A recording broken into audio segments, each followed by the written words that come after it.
Welcome to the last part of our lecture for Module 1.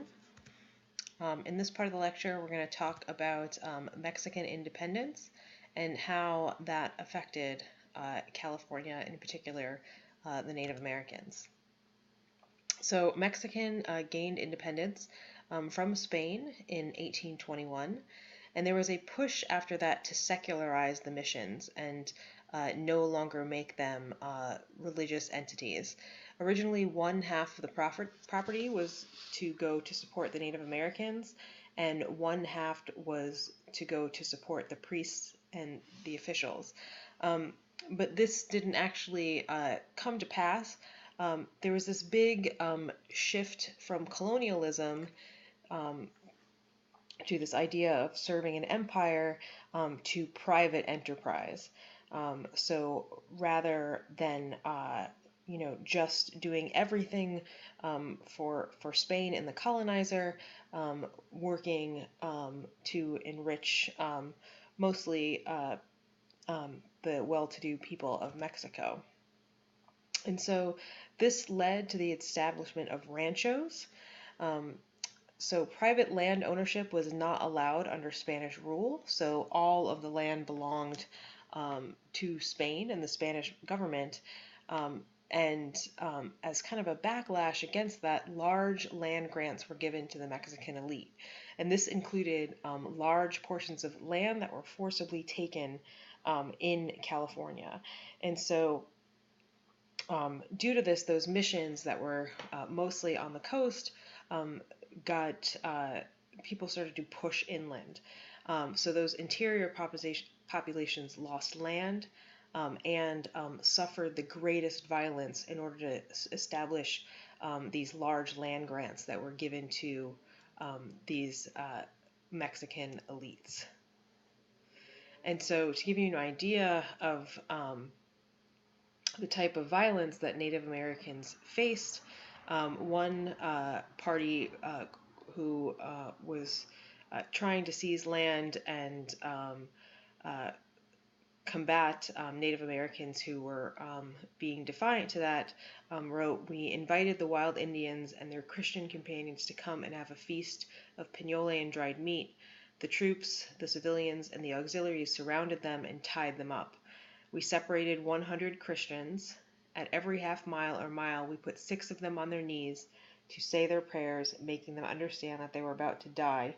Each one was shot with 4 arrows. Those who refused to die immediately were killed with spears.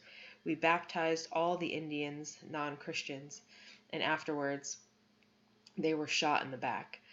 So a particularly brutal taking of lands, and so that idea in the beginning when the missions were established, that the land would eventually be returned to Native Americans for then to become these good colonial citizens, went away.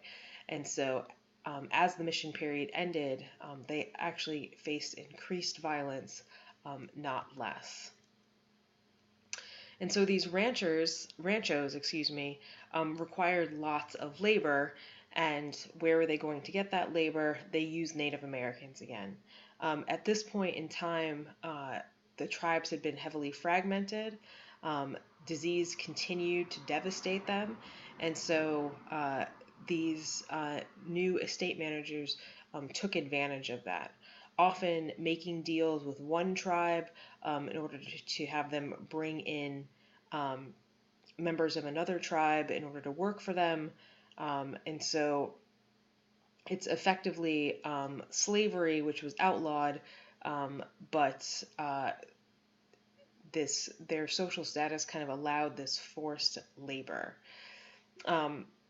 Your reading for Chapter 3 talks about pueblos, which I talked about before in the previous chapter, but this large migration from New Mexico to California in the 1830s of people looking for economic prosperity, and this kind of allowed, again, slavery, while technically illegal, the status of Native Americans allowed this practice to maintain. While it wasn't called slavery, it was ostensibly that, right?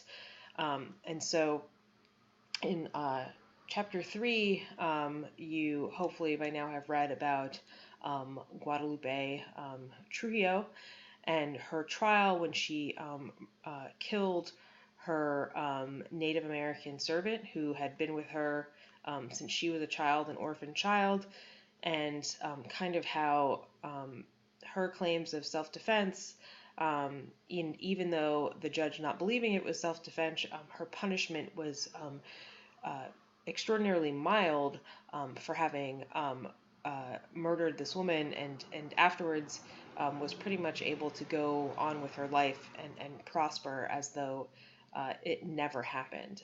So be sure, if you haven't read that chapter, to read it. It will come up on your exam. And that is the last part. I'm keeping the lecture pretty short in this module because it's a short week because we're starting early. We're starting late in the week. This module is due on Saturday night, so you want to be sure to get all of those pieces together by then.